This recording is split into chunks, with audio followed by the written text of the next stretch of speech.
ورحمة الله وبركاته. إلى حضرة النبي المصطفى محمد صلى الله عليه وسلم وعلى آله وأصحابه وأزواجه وذرياته وأهل بيته أجمعين شهدنا لهم الفاتحة. أعوذ بالله من الشيطان الرجيم. بسم الله الرحمن الرحيم. الحمد لله رب العالمين الرحمن الرحيم مالك يوم الدين. إياك نعبد وإياك نستعين. اهدنا الصراط المستقيم صراط الذين أنعمت عليهم غير المغضوب عليهم ولا الضالين آمين. ثم إلى جميع أرواح المسلمين والمسلمات والمؤمنين والمؤمنات خصوصا آباءنا وأمهاتنا وأجدادنا وجداتنا ولمشايخنا ولمعلمنا ولذوي حقوق علينا شهد لهم الفاتحة. أعوذ بالله من الشيطان الرجيم. بسم الله الرحمن الرحيم. الحمد لله رب العالمين الرحمن الرحيم مالك يوم الدين. إياك نعبد وإياك نستعين. اهدنا الصراط المستقيم صراط الذين أنعمت عليهم غير المغضوب عليهم ولا الضالين آمين. وخصوصا إلى مصنف هذا الكتاب الفاتحة. أعوذ بالله من الشيطان الرجيم. بسم الله الرحمن الرحيم. الحمد لله رب العالمين الرحمن الرحيم مالك يوم الدين. إياك نعبد وإياك نستعين. اهدنا الصراط المستقيم صراط الذين أنعمت عليهم غير المغضوب عليهم ولا الضالين آمين. أعوذ بالله السميع العليم من الشيطان الرجيم. بسم الله الرحمن الرحيم. الحمد لله رب العالمين. اللهم صل صلاة كاملة وسلم سلاما تاما على سيدنا محمد الذي تنحل به العقد وتنفرج به الكرب وتقضى به الحوائج وتنال به الرغائب وحسن الخواتم ويستسقى الغمم بوجه الكريم وعلى آله وصحبه في كل لمحة ونفس بعدد كل معلوم لك. اللهم افتح علينا حكمتك وانشر علينا من خزائن رحمتك يا أرحم الراحمين. اللهم زدنا علما نافعا رزقنا فهما واسعا. اللهم رب اشرح لنا صدورنا ويسر لنا أمورنا واحلل عقدة من ألسنتنا يفقه أقوالنا برحمتك يا أرحم الراحمين. صلى الله على سيدنا محمد وعلى آله وصحبه وسلم والحمد لله رب العالمين. ثم الحمد لله الحمد لله رب العالمين وبه نستعين على أمور الدنيا والدين والصلاة والسلام على سيدنا وحبيبنا وشفيعنا ومولانا محمد وعلى آله وأصحابه ومن تبعهم بإحسان إلى يوم الدين. أما بعد. فقال الله سبحانه وتعالى في كتابه الكريم. أعوذ بالله من الشيطان الرجيم. بسم الله الرحمن الرحيم. يا أيها الذين آمنوا اتقوا الله ولتنظر نفس ما قدمت لغد واتقوا الله إن الله خبير بما تعملون. صدق الله العظيم. وقال النبي صلى الله عليه وسلم لا يؤمن أحدكم حتى يحب لأخيه ما يحب لنفسه أو كما قال النبي صلى الله عليه وسلم. Alhamdulillah, hadirin hadirat yang dimuliakan Allah Subhanahu wa taala, syukur kita kehadirat Allah Subhanahu wa taala yang telah mengurniakan taufik dan hidayah kepada kita. Pertama, dapat taat pada perintah Allah Subhanahu wa taala, tunaikan sembahyang fardu maghrib secara berjemaah seperti mana cara yang ditunjuki oleh Nabi sallallahu alaihi wasallam, yang dilipat kali gandakan ganjarannya sehingga 27 kali darjat berbanding dengan solat seorang diri di rumah. Syukur lagi pada Allah SWT di antara maghrib dan isyak juga Allah SWT kasihan pada kita, kasih pada kita. Allah pilih kita untuk duduk sekejap, untuk dengar kuliah, untuk dengar majlis ilmu, supaya moga-moga dengan majlis ini bermanfaat untuk kita di dunia dan juga di akhirat insya-Allah. Yang termasuk perkara itu, kita sambung pengajian kita, kitab Ushul Tauhid pada muka surat 41. Ini Jawi. Kalau Rumi lebih tu 100 101 101. Dan dibahagi pula imannya. Kalau Jawi tu daripada baris bawah 1, 2, 3, 4, 5, 6, 7, 8, 9, 11 baris daripada bawah. Kalau Jawi. Bismillahirrahmanirrahim. Qala musannif rahimahumullahu ta'ala wa nafa'ana bi ulumin fi daraini amin. Dan dibahagi pula iman itu dengan iktibar. Iktibar ni apa? Ukuran ataupun pertimbangan. Itu dipanggil iktibar. Dia kata apa? Dan dibahagi pula iman itu dengan iktibar, dengan ukuran, namanya atas 5 bahagi pula. Jadi kalau nak diukurkan nilai iman, nak diukurkan iman itu, dibahagi pula dengan 5 bahagian. 5 ukuran lah, kan? Yang pertamanya iman yang matbu'. Iman yang matbu', namanya iman itu, iaitu iman segala malaikah, dan iaitu tiada bertambah dan tiada kurang seperti yang telah lalu sebutnya. Jadi matbu' ambil daripada tab'an, iaitu tabi'i. Dia dah secara semula jadi, bukan semula jadi lah, Allah dah jadikan. Yang mana Allah dah jadikan pada para malaikat itu, kan, sifat, memang sifat dia tu Allah jadikan daripada mula sampailah akhir. Sifat dia memang sifat dia tak berubah-ubah. Iman dia sentiasa stable. Imannya sentiasa tetap. Dia tak berubah-ubah. Tu iman pada malaikat. Iman dia teguh. Apa saja yang diperintahkan oleh Allah Subhanahu Wa Taala kepada kita, kepada dia, nescaya sekali-kali dia tidak mengingkarinya. Dia sangat-sangat teguh dia punya taat dia kepada Allah Subhanahu Wa Taala. Yang mana Allah dah jadikan dia memang di awal kejadian dia, dan Allah memang berkehendak, memang dia sentiasa taat, sentiasa iman dia, sentiasa dia tidak berubah-ubah, tidak meningkat, tidak menurun, stable di iman dia. Sebab tu Allah Ta'ala bagi tahu, kan, Allah Ta'ala bagi tahu malaikat ni sifat dia macam mana? La ya'sunallaha ma amarahum wa yaf'aluna ma yu'marun. Yang mana dia sekali-kali tidak, sekali-kali tidak dia melanggar perintah Allah. Sedikit pun sekali-kali dia tidak buat maksiat kepada Allah, dan sekiranya diperintahkan kepadanya, nescaya dia akan laksanakannya.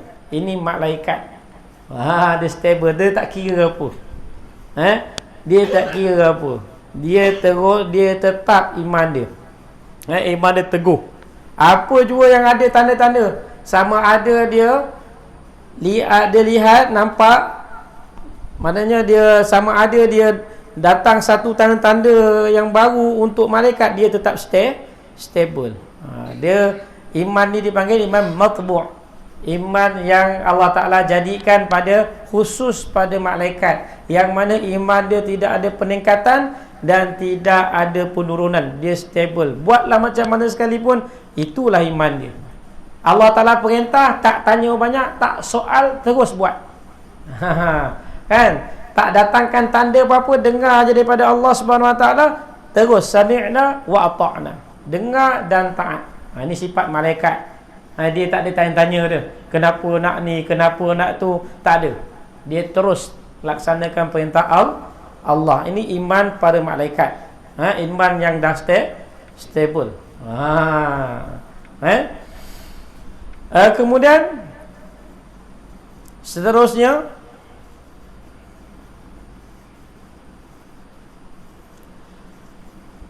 yang keduanya iman yang maksum. Iman yang maksum namanya, iaitu iman segala anbiya alaihimus salatu wassalam. Iman segala anbiya alaihimus salatu wassalam, dan iaitu sentiasa bertambah ia. Ni iman yang tinggi ni. Iman para anbiya. Semakin Allah Ta'ala datangkan, semakin Allah datangkan tanda-tanda, semakin bertambah iman dia kepada Allah Subhanahu Wa Ta'ala. Semakin taat dia kepada Allah Subhanahu Wa Ta'ala, dan tak berkurang-kurang. Iman Nabi-Nabi dia tidak berkurangan, dia bertambah.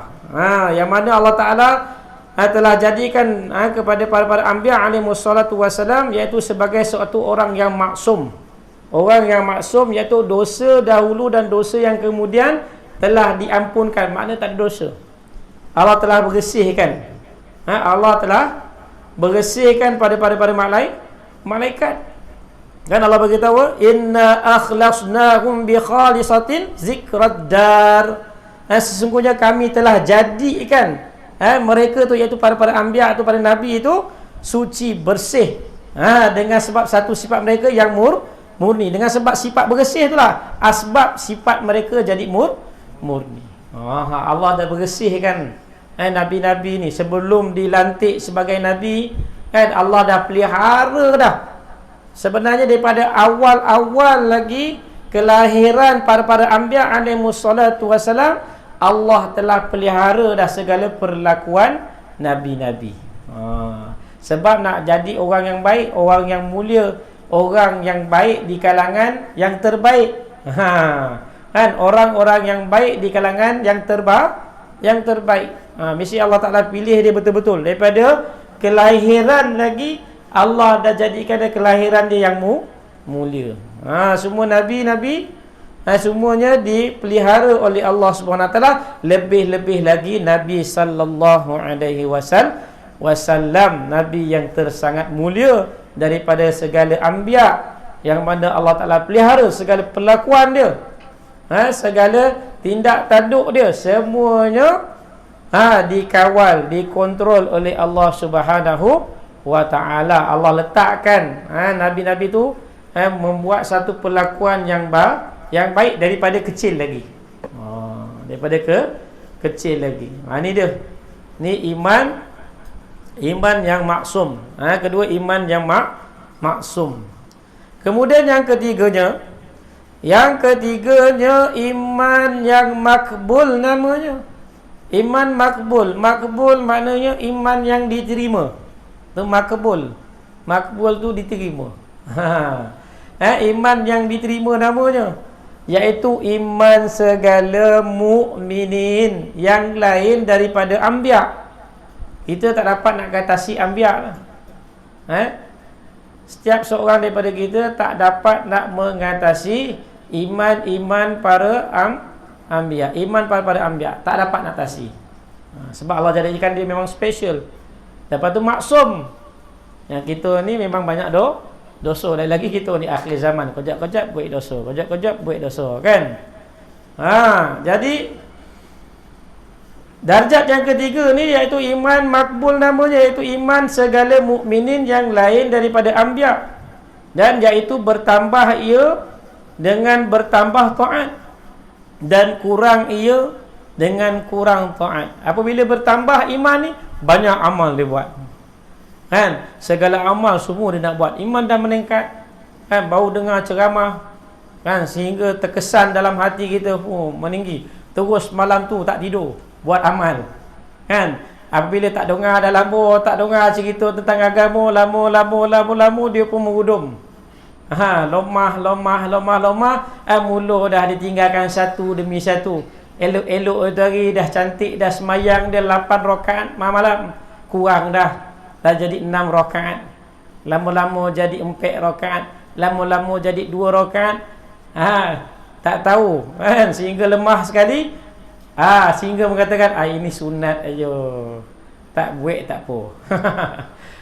Jadi semakin ini iman orang, segala orang mukminin, iman dia boleh bertambah dan berkurang. Nabi sendiri beritahu, al-imanu yazid wa yanqus. Iman tu boleh bertambah dan juga berkurang. Ini bagi orang yang beriman selain daripada para anbiya. Sebab tu Nabi bagi tahu kepada umat ini, Nabi bagi tahu pada sahabat, iman boleh meningkat, boleh menurun. Dia bagi sahabat. Sebab tu iman itu perlu diperbaharui. Sebab tu Nabi ajar pada sahabat, jadidu imanakum, perbaharuilah iman kamu. Sentiasa Nabi jumpa sahabat, Nabi berkata, perbaharuilah iman kamu. Sebab apa? Bila kita baharukan iman kita, maka bertambah taat kita kepada Allah. Apabila kurang lemah iman kita, semakin kurang taat kita kepada Allah, kurang patuh. Yang lebih teruk sekali, sehingga kita jauh daripada rahmat Allah, sehingga kita dapat melanggar perintah Allah. Itu bahaya. Na'udzubillah min zalik. Itu yang kita jauhkan. Sebab tu iman ni kena usahakan. Iman perlu usahakan. Tak boleh biarkan. Biarkan dia, merana besok kita di akhirat. Dia kalau biar tak ada apa-apa, tak kisah. Kalau biar macam lumut tu tak apa, makin merebak lumut tu tak apa. Tapi kalau biar makin mudarat, ni tak nak, bahaya. Di akhirat Allah Ta'ala akan soal kita. Perkara yang pertama sekali berkaitan dengan iman. Masuk dalam kubur pun kita dah tahu dah. Soalan yang pertama, pentalkin akan talkinkan kepada jenazah, ma rabbuk, tanya tentang iman. Siapa Tuhan kamu? Soalan pertama itu dah bagi gambaran daripada kita. Kemudian berkaitan pula dengan keimanan, berkaitan pula dengan amal-amal. Semua akan ditanya besok. Kita seorang pun tak terlepas dari perkara tersebut. Sebab itulah daripada sekarang ni kita kena usahakan supaya iman kita jadi iman yang makbul, iman yang diterima oleh Allah. Tapi boleh tak sampai darjat ni? Boleh. Nak sampai darjat Nabi boleh. Usaha. Nak dapat kena usaha. Sebab Allah Ta'ala boleh je bagi. Allah Ta'ala boleh saja nak bagi iman macam pada malaikat ke, nak bagi iman macam pada anbiya alaihissalatu wassalam ke, boleh saja. Harus saja pada hak Allah. Yang penting kita ada usaha. Kalau kita cakap tak boleh, kita macam memperkecil-kecilkan kudratullah pula. Seolah-olah Allah tak boleh bagi pula pada orang lain. Terbatas pula. Tak jadi pula. Jadi Allah Ta'ala boleh bagi, boleh buat. Apa saja yang Allah nak buat, Allah boleh buat. Fa'alu lima yurid. Dan Allah boleh perbuat apa yang Allah nak. Tinggal lagi kita usaha saja. Yang menentukannya Allah. Kemudian yang keempatnya, iman yang mauquf namanya. Iman yang mauquf, iman yang terhenti. Mauquf, waqifah. Terhenti, break. Iman yang terhenti. Apa yang dia kata iman yang terhenti? Iaitu artinya yang digantung akan dia, iaitu iman segala munafiqin daripada umat ini. Maka apabila hilang nifak mereka itu daripada hati mereka itu, diterima iman mereka itu. Ini iman orang-orang munafik.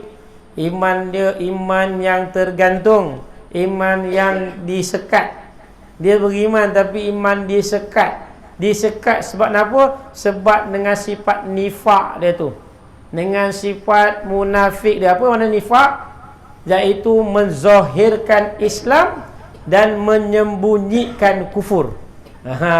Menzahirkan keimanan dan menyembunyikan kufur dia kepada Allah. Ini nama nifak. Selagi mana perlakuan dia seperti itu, selagi itulah iman dia tak diterima oleh Allah. Apabila hilang saja sifat nifak dia tu, dia iman pada Allah walaupun sebesar zarah, maka Allah Subhanahu wa taala akan kurniakan dia ganjaran syurga 10 kali besar dunia ni. Jadi penting kita kena faham, kena minta jauhkan daripada supaya kita jangan dimasukkan daripada golongan orang-orang munafik. Ciri-ciri munafik Allah dah cerita dah banyak. Ciri-ciri munafik Allah dah cerita banyak. Pertama, dia malas dalam ibadah. Itu ciri munafik. Bukan dia munafik. Jangan cakap orang tu, kau ni malas sembahyang. Kau ni munafik, tak boleh. Tak boleh cakap macam gitu. Dia tengok je orang ni apa, malas je buat ibadat, malas nak zikir apa semua. Kau ni munafik lah. Tak boleh cakap macam gitu. Tak boleh cakap macam itu. Suka-suka kita pula nak munafikkan dia. Munafik ni benda yang tersembunyi. Nabi pun tak tahu. Nabi SAW pun tak tahu mula-mula siapakah orang munafik. Sehingga datanglah khabar daripada Allah Subhanahu Wa Taala, sehinggalah wahyu, Allah turunkan wahyu, Allah Taala beritahu siapakah munafik-munafik. Baru Nabi dapat tahu siapakah dia munafik. Sebab munafik ni barang yang tersembunyi di dalam hati. Seorang pun tak tahu. Seorang pun tak tahu, melainkan setelah diberitahu. Tu dia. Itu iman mauquf. Iaitu iman yang terhenti, iman yang tergantung, yang mana ditahan, tak diterima lah maknanya. Iman yang terhenti itu mana iman yang tak diterima oleh Allah Subhanahu Wa Taala. Kemudian yang kelimanya iman yang mardud. Iman yang mardud namanya. Mardud mana iman yang tertolak. Mardud, tertolak. Tertolak mana tak terima juga. Iman yang tertolak lagi tak terima. Artinya iman yang ditolak akan dia. Iman yang ditolak akan dia iman yang mardud itu, iaitu iman segala kafir daripada umat ini. Semua orang kafir dipanggil sebagai iman mardud. Dia menyembah selain daripada Allah. Dia percaya ada Tuhan-Tuhan lain, ada. Tapi dia ada percaya selain daripada Allah juga boleh bagi bekas. Kan? Dia terima macam orang kafir, orang musyrikin ketika zaman jahiliah lalu, ditanyakan kepada mereka siapakah yang jadikan langit dan bumi, maka mereka pun berkata bahawa yang jadikan langit dan bumi Allah. Tapi mereka tak terima Allah tu satu je, Tuhan tu satu je. Itu yang ada 360 berhala di sekeliling Kaabah. Ada Tuhan yang jaga rezeki, ada Tuhan yang turunkan hujan, ada Tuhan, macam-macam Tuhan. Jadi iman yang macam ini, iman dipanggil iman yang tertolak, mardud, kafir. Na'udzubillah. Dan lagi kita minta jauhkan. Ni dikira sebagai orang yang batil, orang yang salah. Jadi kena jauhkan lah. Itu dia 5 jenis pertimbangan ataupun ukuran iman bagi seseorang hamba Allah Subhanahu Wa Taala itu. Tanbihun, satu peringatan. Tanbih, peringatan. Tanbihun kan, biasa ngaji kitab Tanbihul Ghafilin. Kan biasa dengar kan Tanbihul Ghafilin kan, kitab yang beri peringatan bagi orang yang lalai. Tanbih itu peringatan. Kat sini Syekh ni pun bagi peringatan juga. Sebab kita memang kena selalu bagi peringatan. Kalau tak bagi peringatan lupa. Sebab tu setiap kali dalam kitab ni di akhir tajuk peringatan. Kan, supaya kita jangan lupa.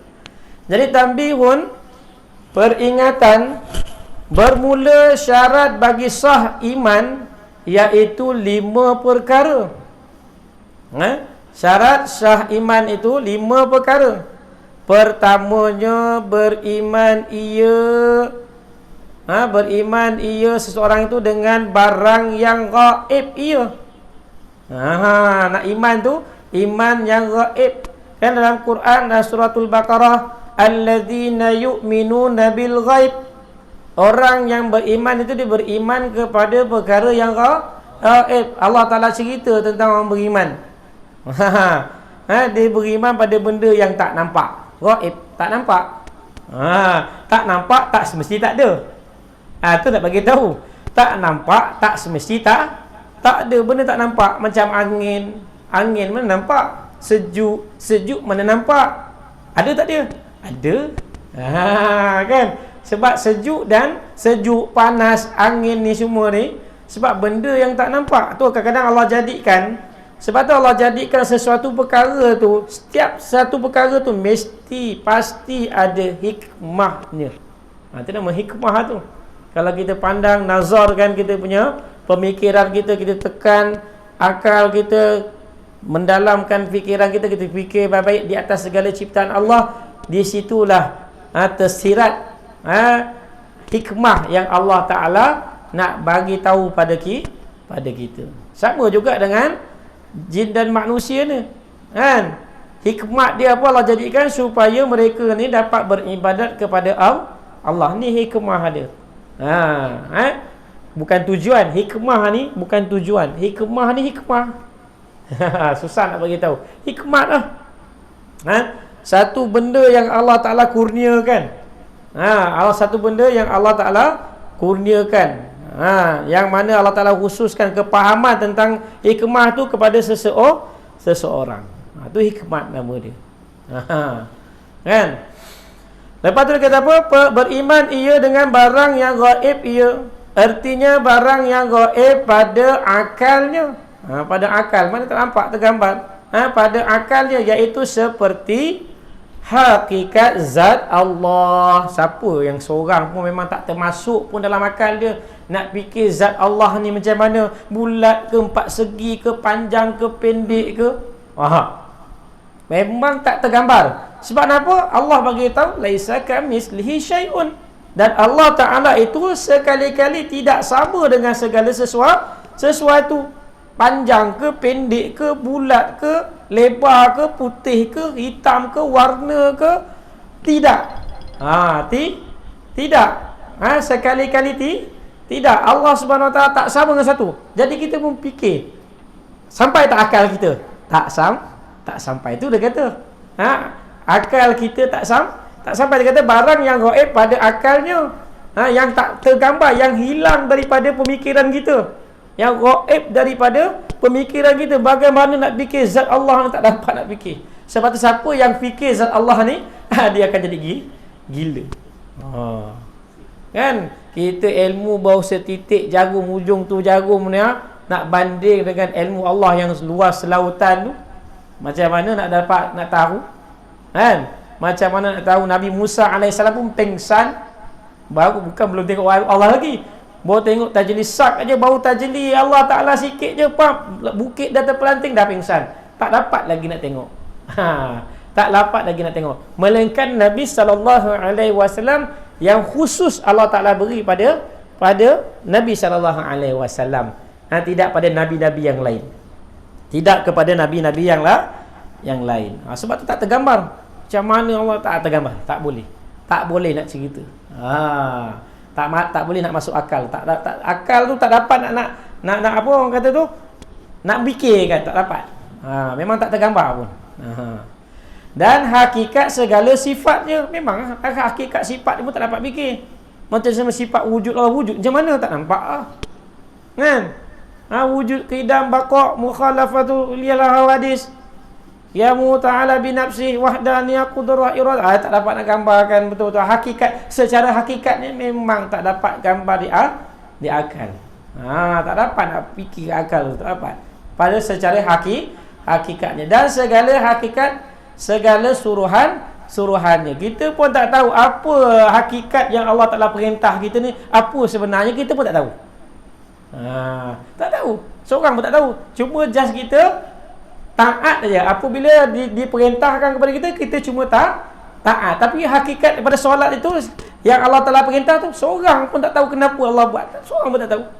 Seorang pun tak tahu. Kalau fikir secara hakikat, memang tak tergambar dekat kepala akal kita. Tak dapat kita nak fikirkan. Dan tegahan dan hakikat ditakyinkan. Dan hakikat ditakyinkan setengah ibadat itu dengan waktu. Ada juga Allah Ta'ala tetapkan ibadat-ibadat itu dengan waktu-waktu yang tertentu. Contohnya solat 5 waktu. Kan? Allah bagi tahu apa? Inna solata kanat 'alal mu'minin kitaban mawquta. Sesungguhnya aku telah fardukan ke atas tiap-tiap orang yang beriman itu solat yang mempunyai waktu-waktu dia. Solat yang mempunyai waktu dia itu 5 waktu. Zuhur sekian waktu ni, asar waktu ni, maghrib waktu ni, isyak waktu ni, subuh waktu ni.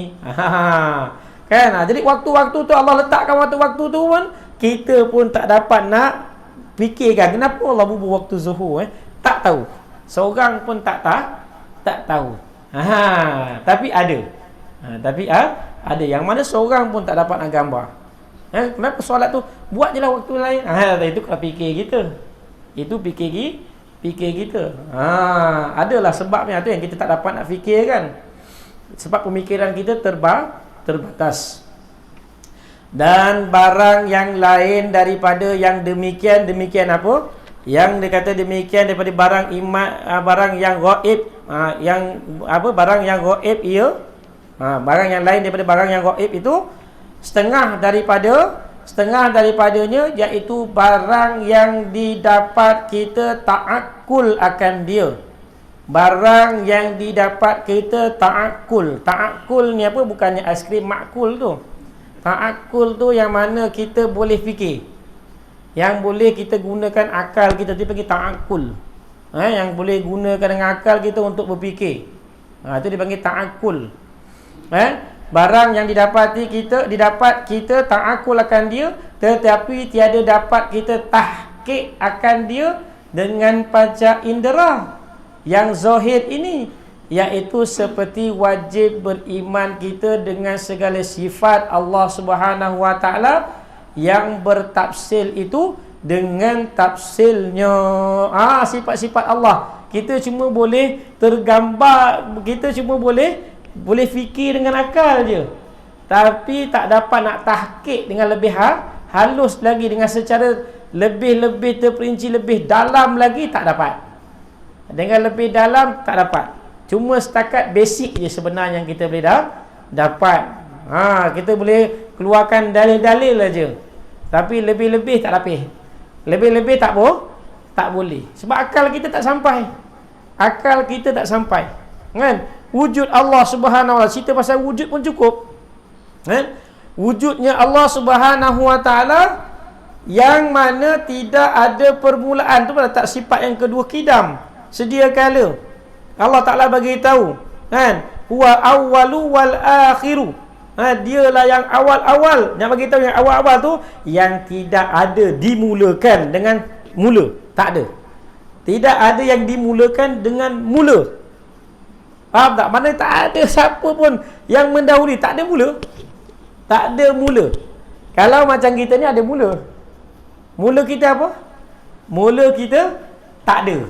Tu je. Mula kita tak ada. Baru dia ada kan. Sebelum ni pukul 6 petang tadi, ada tak kita kat surau ni? Tak ada. Okey. Lepas tu baru ada. Ini sifat makhluk. Kejap ada, kejap tak ada. Macam biskut Mary. Kejap ada, kejap tak ada. Itu sifat makhluk. Nak cerita tu, kita ni makhluk ni ada permulaan dia. Ada mula. Kalau kita, sebab tu ada makhluk yang Allah jadikan ada mula, ada akhir, dan ada mula tak ada akhir. Ada makhluk yang Allah jadikan ada mula, ada akhir. Iaitu makhluk yang seperti manusia. Kan, haiwan. Haiwan. Allah jadikan binatang-binatang kan, mula hidup, akhir mati. Bumi pun sama.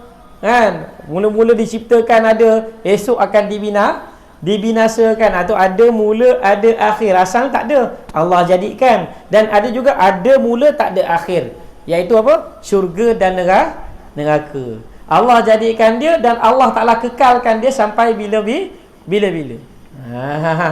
Ada mula, tak ada akhir.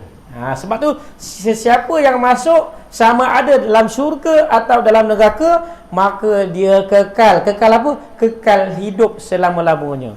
Kalau dia hidup dalam syurga, dia kekal sentiasa nikmat, tak mati-mati.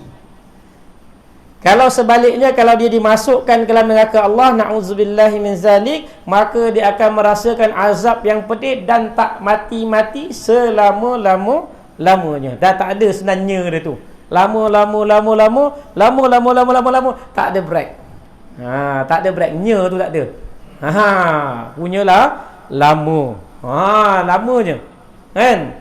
Jadi nak bagi tahu tu, sebab itulah di dunia ni kita kena usahakan atas perkara ni supaya datang yakin kita dengan sebenar-benar yakin kepada Allah Subhanahu wa taala. Sebagai bertambah taat kita kepada Allah.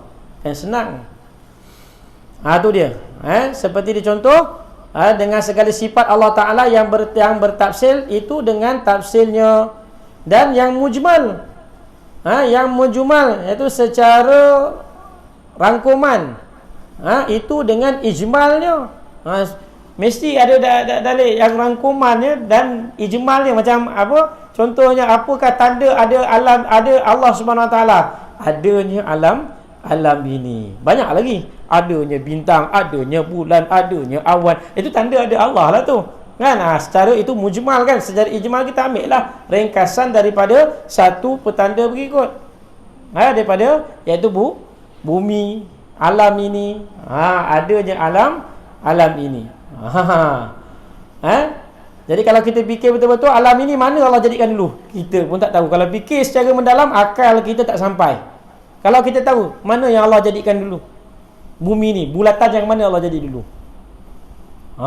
seorang pun tak tahu. Ke Allah jadi sekaligus tadi kita? Seorang pun tak tahu. Satu daripada kita pun tak tahu. Ni rahsia Allah, sirullah. Ni rahsia Allah. Kita tak tahu. Seorang pun tak tahu. Dan tanah tu, tanah kita tanah tu sekarang, asal usul tanah tu apa? Kalau kita fikir betul-betul, memang kita tak akan dapat fikirnya. Yang kita tahu tanah merah, tanah hitam, tanah bakar, tanah gambut, tanah macam-macam tanah kita tahu tu je, tanah liat. Tapi kalau tanyakan, asal usul tanah dibuat daripada apa? Kalau macam kita boleh senang kan? Kita tahu dah. Manusia ni asal daripada tanah. Sebab apa? Nabi Adam AS dijadikan daripada tanah. Boleh sebab ada dalil. Kan? Tapi tanah tu dia jadi asal daripada apa? Seorang pun tak tahu. Nampak? Tu akal kita kalau secara kan nak didetailkan secara hakikatnya, seorang pun tidak dapat memikirkannya. Hanya Allah je yang tahu. Tapi wajib kita mengimaninya bahawa Allah yang menjadikannya. Dan demikian lagi. Yang wajib kita beriman dengan segala malaikah. Malaikat kan tak nampak, benda yang gaib kan, benda yang gaib juga tapi tak nampak, tapi kita yakin ada. Sebab apa? Nabi sampaikan kepada kita melalui perantaraan sahabat-sahabat kepada tabi'in, kemudian tabi'in sampailah kepada para ulama dan sampailah kepada kita. Sebab tu kita beriman. Ada orang nampak malaikat kat sini. Orang nampak rasa pingsan lah. Sebab apa? Malaikat Israel ni hari-hari ziarah. Dia tengok apa khabar. Dia tanya kan. Kalau kita nampak Israel AS pingsan. Kan? Kalau kita betul-betul tak kuat, hanya Nabi Musa je yang diberi kekuatan. Tengok malaikat Israel datang nak ambil nyawa dia. Apa hal nak datang? Itu malaikat Nabi Musa AS. Diberi orang yang gagah, yang kuat. Dia punya dalaman dia pun kuat. Itu pun apabila nak lihat zat Allah pun pengsan juga, tak mampu. Tu orang kuat tu. Dan segala kitab dan segala rasul dan baik dan jahat, iaitu segala ketentuan baik dan jahat, dan dengan hari yang kemudian itu hari akhirat, dan barang yang bergantung dengan dia. Kan? Jadi sini semua yang kita kena imani, yang kita kena percaya, yang kita kena yakini. Dan setengah daripadanya daripada perkara yang beriman yang gaib tu, balik pada belakang sikit. Setengah daripadanya yang mana ni? Setengah daripadanya iaitu barang yang lain daripada barang yang gaib itu. Iaitu setengah daripadanya barang yang mana tadi? Dah lepas dah. Betul lah tu. Dan setengah daripadanya barang yang lain yang gaib, barang yang lain daripada yang demikian itu. Dan setengah daripadanya iaitu barang yang didapat oleh panca indera kita yang zahir ini, tetapi tiada kita dapat akan hikmatnya. Tu tak dapat hikmat dia. Tahu dah, nampak daripada panca indera dah, tapi tak tahu apa hikmatnya Yang ini ghaib, tak nampak, benda tak nampak, ghaib lah, tak nampak. Dan tersembunyi hikmatnya itu daripada kita, iaitu seperti Allah Ta'ala menjadikan akan segala binatang dan kanak-kanak. Nampak tak Allah jadikan binatang, kanak-kanak, dua-dua tak ada akal. Padahal mereka itu apa, binatang dan kanak-kanak itu sangat dhaif, lemah. Lembu kan, kita tengok lembu kan lemah kan, kobau lemah. Binatang yang senang nampak lah segitu ni kan, segitu pasal zirafah kan, nak kena pergi zoo, senang. Kobau, lembu, kambing, ayam kan benda yang lemah, yang dhaif kan. Dan kanak-kanak pun kita tahu. Apa yang kita tahu? Kanak-kanak dan tiada bagi mereka itu akal. Mereka tak dapat akal lagi, tak reti nak bezakan. Tak reti nak bezakan lagi yang mana yang baik, yang mana yang buruk, tak reti lagi. Dan padahal Allah Ta'ala mengkhabar kepada kita akan dirinya bersifat dengan rahmat. Sebab Allah Ta'ala beritahu, sebab Allah yang bersifat rahmat, Allah yang mengaturkan semua. Kita ingatkan kita kita yang menentukan kita punya segala ni. Tidak. Tapi sebenarnya dengan sifat rahmat Allah. Sebab Allah kata, "Falaula fadlullahi 'alaikum wa rahmatuhu lakuntum minal khasirin." Maka sekiranya kalau aku ni tak kurniakan kepada kamu daripada sifat rahmat aku tak kurniakan kepada engkau, nescaya engkau menjadi satu orang yang rugi. Sebab dengan sifat rahmat Allah lah pada hari ini kita boleh menjadi orang yang beruntung. Sebab rahmat Allah. Sebab itulah besok di akhirat juga Nabi SAW pun beritahu pada sahabat kan, seorang sahabat kata, "Ya Rasulullah, kau doakan aku biar aku ni bersama-sama dengan engkau." Maka Nabi kata, "Kau berbantu-bantulah aku dalam sujud. Kerana apa? Aku besok di akhirat pun ditenggelamkan dengan rahmat Allah Subhanahu Wa Taala." Sangat-sangat memerlukan rahmat Allah. Sebab tu kita, rahmat Allah ni sangat-sangat penting buat kita, bukan dengan amal kita. Kita masuk syurga pun bukan dengan amal, semata-mata rahmat daripada Allah Subhanahu Wa Taala. Sebab tu kita buat ibadat ni, kita balik semula, kita ingat Allah tak berhajat pun dengan ibadat aku ni pun, tapi aku yang berhajat kepada Allah Subhanahu Wa Taala. Sebab tu jangan berkira-kira dengan amal kita.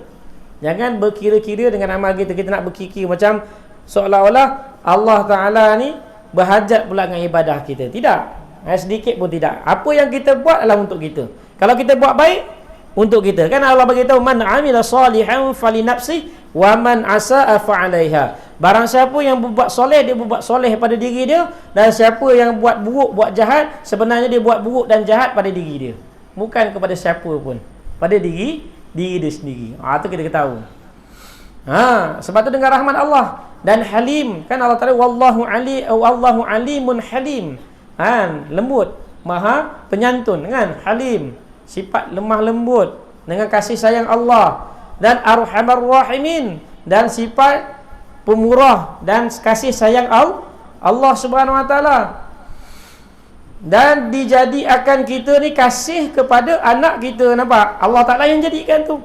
Kalau Allah tak bubuh sifat kasih sayang dalam diri kita kepada anak kita, tak habis kita dah hampir tu anak kita kat dinding ko apa ko. Kan? Kalau Allah tak bubuh sifat kasih sayang dalam diri kita kepada anak kita tu, nescaya anak kita tu kebuluran. Kan? Silap-silap kita pijak dia. Kita hampir kat dinding. Tapi pasal Allah bubuh sifat kasih sayang dalam diri kita, sayang kita pada anak kita. Yang kecil itu. Nampak tu? Lepas tu kata, dan dijadikan kita kasih kepada anak kita. Dan segala binatang kita sayang kucing, walaupun berak ada busuk macam mana sekalipun, miau, bagi juga makan. Nampak? Kesian juga kita, ada sifat, miau, kesian dia bagi makan, walaupun tahi dia kita tak suka. Seorang pun tak suka bau tahi kucing, kan? Tapi bagi dia makan. Nampak tak? Kan, barang-barang kucing ni kau berak pun sepah, tapi tengok dia ngiau. Datang perasaan kesian. Siapa yang datangkan tu? Allah yang datangkan. Allah yang datangkan. Dia gesek-gesek kat kita, bagi makan juga kat dia. Nampak? Kasih kita kepada binatang. Dan harta kita pun Allah jadikan juga kasih pada harta ni pun Allah yang campakkan. Kalau tidak, harta kita tak mana-mana kita campakkan. Tak pandai kita nak gunakan. Kan? Allah letakkan harta kita. Kan? Anak-anak kita tu harta kita juga. Isteri kita harta kita. Dan barang-barang yang lain. Dan tiada sampai himmat kita hendak membinasakannya, sampai tak ada terfikir pun kita nak fikir untuk kita nak binasakan akan sekaliannya itu, kerana sangat kasih kita dan sayang juga dengan dinisbahkan besar rahmat Allah Ta'ala. Dengan sebab rahmat Allah Ta'ala tadilah kita dapat kasih sayang itu tadi. Dan kasihnya Allah Ta'ala kepada mereka itu, padahal Allah Ta'ala memberi sakit akan mereka itu. Ni yang kita tak faham tu, hikmat tu. Kadang-kadang Allah Ta'ala bagi kita sakit ni lah, sakit kaki, sakit leher, sakit tengkuk, sakit macam-macam sakit. Lutut pun sakit, kaki pun sakit. Kan? Kadang-kadang kita tak faham kenapa lah Allah ni bagi sakit. Sampai dia marah-marah pula kan. Marah-marah, kenapa lah aku dia bagi sakit, aku kan banyak ibadat, kenapa aku dapat sakit? Dia tak faham. Padahal Allah Ta'ala bagi sakit tu, Allah sayang pada dia. Allah nak tingkatkan darjat pada dia. Dia tak tahu. Dia tak tahu hikmat yang Allah Ta'ala jadikan sakit dia tu. Dan padahal dimurka atas kita. Dan padahal kita pula, Allah Ta'ala larang pula atas kita mendatangkan akan kesakitan kepada mereka itu. Dan kita pula tak boleh pula, hanya Allah je yang boleh datangkan sakit. Kita pula tak boleh bagi sakit pada kanak-kanak itu ataupun binatang itu sesuka hati, kita tak boleh. Itu apa hikmat dia? Aku tak boleh pula bagikan dia sakit, tapi dia boleh pula bagi aku sakit. Apa hikmat dia? Seorang pun tak tahu apa hikmat dia. Nampak? Hikmat dia nampak. Yang kat sini pun kita nampak dah hikmat dia. Allah tunjukkan, Allah bagi sakit sebenarnya Allah sayang pada dia. Dia je dah tak faham. Kan? Macam apa? Macam kalau bela apa kalau bela kucing hutan. Siapa yang pernah bela kucing hutan, dia punya manja-manja dia tu semacam sikit digigit-gigit tangan kita, sakit. Dia bagi kita sakit. Kadang-kadang tu perkara tersebut pun Allah Ta'ala jadikan supaya kita jalan akal tu. Bela kera kan, kera memanja. Kalau mula-mula nak manja dia gigit. Saya pernah kena gigit kera, tapi sebenarnya dia manja. Dia bukan cakar kita. Kalau dia marah betul-betul, dia keluarkan taring dia. Kuku dia pun dia akan keluarkan. Dia akan cakar kita, tapi tak ada. Dia jalan-jalan kat kita, lepas dia gigit tangan kita. Dia suka kat kita sebenarnya. Kita pula tak faham, sakit. Sakit, kau nak gigit aku, sakit. Sakit. Nampak? Begitu Allah tak nak bagi perumpamaan. Nak bagi tahu Allah Ta'ala bagi sakit tu sebenarnya hikmat dia. Allah sayang pada dia. Mungkin dia banyak buat dosa, kalau dibalas kat akhirat besok teruk. Azab di akhirat sangat-sangat teruk. Allah bagi tahu, inna azabi lasyadid, sesungguhnya azab aku sangat-sangat pedih. Bayangkan api neraka ni satu biji saga jatuh ke atas bumi, semua bumi ni habis hangus terbakar. Api yang kita pakai sini telah ditapis beberapa kali baru jadi api yang kita pakai. Itu pun kita tak tahan panas. Kan? Api tu dah ditapis, dah jadi apa? 0.00000000. Banyak kosong dia dah. Kan? Barulah kita dapat guna bakar masak layu, masak salai, kan? Masak macam-macam masak lah kita gunakan. Itu api yang telah ditapis beberapa kali. Banyak kali ditapis baru boleh digunakan. Kalau tidak, habis, hangus, terbakar bumi ini punya dahsyatnya kepanasan api neraka. Nampak? Allah Ta'ala cerita Allah binasakan tentera Abrahah dengan batu-batu daripada neraka. Batu je, bukan api, batu. Batu daripada neraka je. Habis, ka'asfim ma'kul, seperti mana daun-daun yang dimakan oleh ulat. Habis binasa tentera Abrahah, tentera bergajah. Habis, hancur, lebur. Seorang pun tak ada baki kat situ. Habis semuanya hancur dengan batu-batu yang dilepaskan oleh burung ababil. Nampak? Itu kedahsyat tu batu, belum api lagi. Batu saja. Kan? Dan seterusnya, tambihun. Ya ke tambihun? Lain. Kesakitan kepada mereka itu bermula sekaliannya itu wallahu a'lam. Cukuplah tu. Oh, ni panjang cukuplah. Bermula sekaliannya itu wallahu a'lam. Maka datang sama situ.